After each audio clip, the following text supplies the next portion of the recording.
दोस्तों, आज के इस वीडियो हम आपको 2025 में पड़ने वाली वट सावित्री पूजा के बारे में संपूर्ण जानकारी देने जा रहे हैं। जैसे कि इस साल यानी साल 2025 में वट सावित्री का व्रत कब रखा जाएगा, इसकी पूजा का शुभ मुहूर्त क्या है, पूजा विधि क्या रहने वाली है और इस दिन आपको क्या खाना चाहिए एवं क्या नहीं खाना चाहिए, कौन सी चीज है जो हमें दान में देना चाहिए और कौन सी चीजें हैं जिसका दान हमें भूल से भी नहीं करना चाहिए। हम यह भी जानेंगे कि वट सावित्री की पूजा आपको कैसे करनी है। पहली बार यदि आप व्रत रख रहे हैं तो क्या क्या सावधानियां आपको इस दौरान बरतनी चाहिए एवं वट सावित्री देवी पूजा के दिन आपको कौन सी और किस विधि से पूजा करनी है और गर्भवती महिला को वट सावित्री का व्रत रखना चाहिए या नहीं, और यदि गर्भवती महिला वट सावित्री का व्रत रख रही है तो वट सावित्री की पूजा कैसे करें, पूजा का शुभ मुहूर्त क्या रहेगा, पूजा विधि क्या रहेगी, यह समस्त जानकारी आज हम आपको इस छोटी सी वीडियो के माध्यम से बताने जा रहे हैं। दोस्तों, तो आपसे निवेदन है कि वीडियो के अंत तक आपको बने रहना है।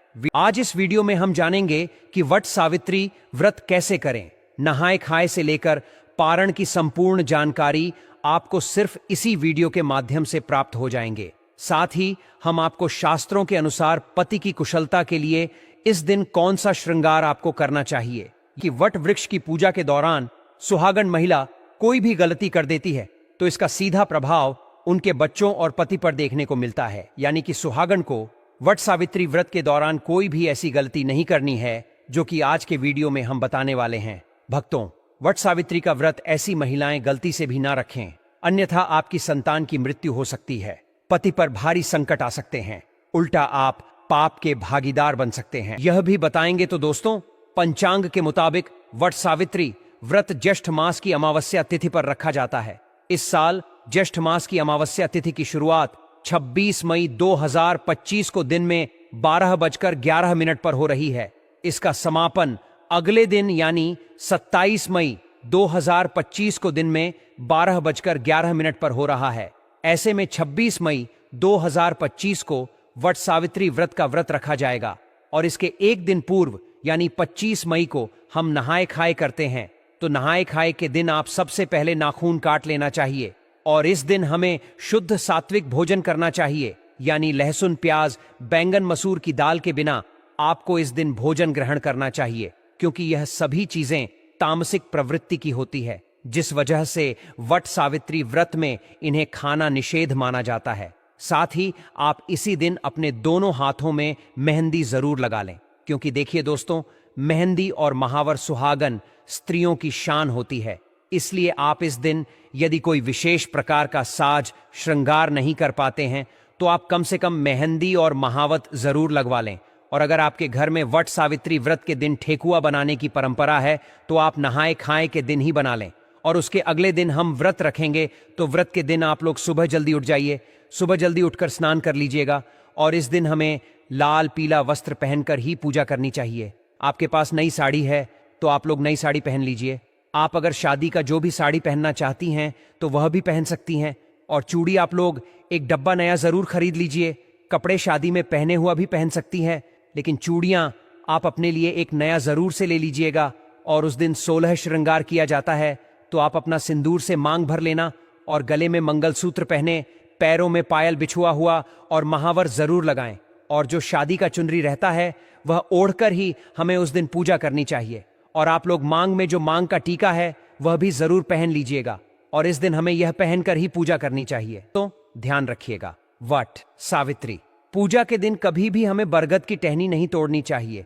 तो आप लोग एक दिन पहले ही बरगद का यानी वट वृक्ष की टहनियां मंगवा कर रख लीजिएगा और 26 मई की पूजा में उसी टहने का इस्तेमाल आप करने लें। इस पूजा में गौरी गणेश का सबसे पहले पूजन किया जाता है, उसके बाद ही हम वट वृक्ष का पूजन करते हैं। और आप गौरी माता हल्दी से बना लीजिएगा और सुपारी में कलावा लपेटकर गणेश बना लीजिए। वट वृक्ष में लगाने के लिए श्रृंगार सामग्री भी चढ़ाएं और कुछ श्रृंगार की सामग्री हमें दान भी करनी चाहिए। और इस दिन जो भी सीजन फल है वहीं प्रसाद चढ़ाया जाता है, जैसे कि तरबूज, खरबूज, पपीता, अंगूर, आम, जो कुछ भी उधर मौसमी फल अभी उपलब्ध हो उस फल को आप जरूर चढ़ाएं। और फिर वृक्ष को आपको हवा जरूर करना है, यानी कि आप यहां से निर्मित पंखे से वट वृक्ष जी को हवा जरूर कर दें। एक पंखा से आप अपने पति को हवा करती हैं और दूसरा पंखा दान किया जाता है, तो 2 पंखे की जरूरत होती है। और पूजा पाठ करने के बाद हम परिक्रमा करते हैं।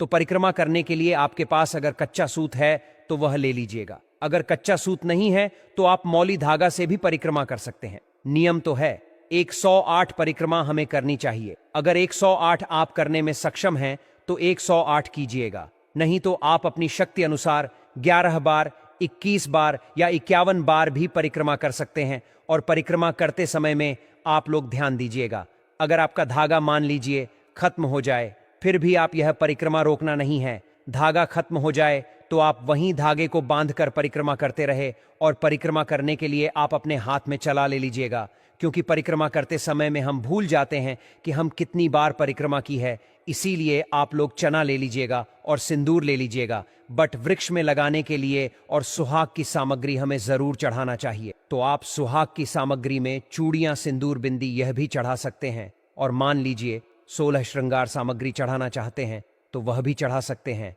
और कुछ ना कुछ आप लोग दान करने के लिए भी जरूर चढ़ाएं। और आपको पूजा कर लेनी है। पूजा करने के बाद गणपति पूजन भी किया जाता है। तो आप लोग जब पूजा कर लीजिएगा, घर आ जाए, उसके बाद आप लोग लौटी का पूजन कीजिएगा। सबसे पहले पति को जल से धोया जाता है, उसके बाद हम हवा से हवा करते हैं, टीका लगाते हैं और उनके हाथ में कलावा बांधते हैं। और जो भोग प्रसाद हम लाते हैं वह हम पति को खिलाते हैं।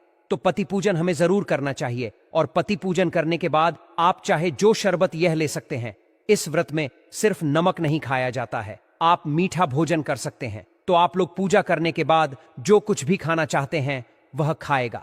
और शाम में सूर्यास्त होने से पहले ही आप मीठा भोजन कर लीजिए। सूर्यास्त होने के बाद हमें कुछ भी नहीं खाना चाहिए। और व्रत का पारण हम अगले दिन करेंगे। और इस बार वट सावित्री व्रत 26 तारीख दिन सोमवार को है और नहाए खाए आए 25 तारीख दिन रविवार को है। और व्रत का पारण हम दिन मंगलवार को करेंगे। और जो लोग पहली बार वट सावित्री व्रत करना चाहते हैं वह कर सकती है। इस बार कोई मलमास अधिक मास नहीं है। तो अगर आप लोग व्रत उठाना चाहते हैं तो आप लोग व्रत जरूर उठा लीजिए। और पूजा करने के बाद जितनी भी सुहागन महिलाएं हैं उनके मांग में हमें सिंदूर लगा देना चाहिए। और आप लोग प्रसाद जरूर दीजिएगा। दोस्तों, आप साधारण तरीके से भी पूजा कर सकते हैं। इस दिन पूजा के लिए आपको सबसे पहले पूजा के दिन टोकरी में रेत भरकर ब्रह्मा की मूर्ति स्थापित करें तथा सावित्री की मूर्ति स्थापित करनी चाहिए। आइए दूसरी टोकरी में मैं सत्यवान सावित्री की मूर्ति स्थापित करें। दोनों टोकरियों को कोवट वृक्ष के नीचे रखें। सबसे पहले ब्रह्मा सावित्री की पूजा करें, फिर सत्यवान और सावित्री की पूजा करें। इसके बाद वट वृक्ष को जल, फूल, कच्चा दूध, चना, गुड़ तथा धूप दीप से पूजा करें। जल छिड़क कर वृक्ष के चारों ओर कच्चा धागा लपेट कर 3 बार परिक्रमा करें। वट के पाइपों की माला पहन कर कथा का श्रवण करें। दोस्तों, शास्त्रों के अनुसार बरगद के वृक्ष के तने में भगवान विष्णु, जड़ों में ब्रह्मा और शाखाओं में भगवान शिव का वास है। इस वृक्ष में कई सारी शाखाएं नीचे की ओर रहती हैं, जिन्हें देवी सावित्री का रूप माना जाता है। इसीलिए मानता है कि इस वृक्ष की पूजा करने से भगवान का आशीर्वाद प्राप्त होता है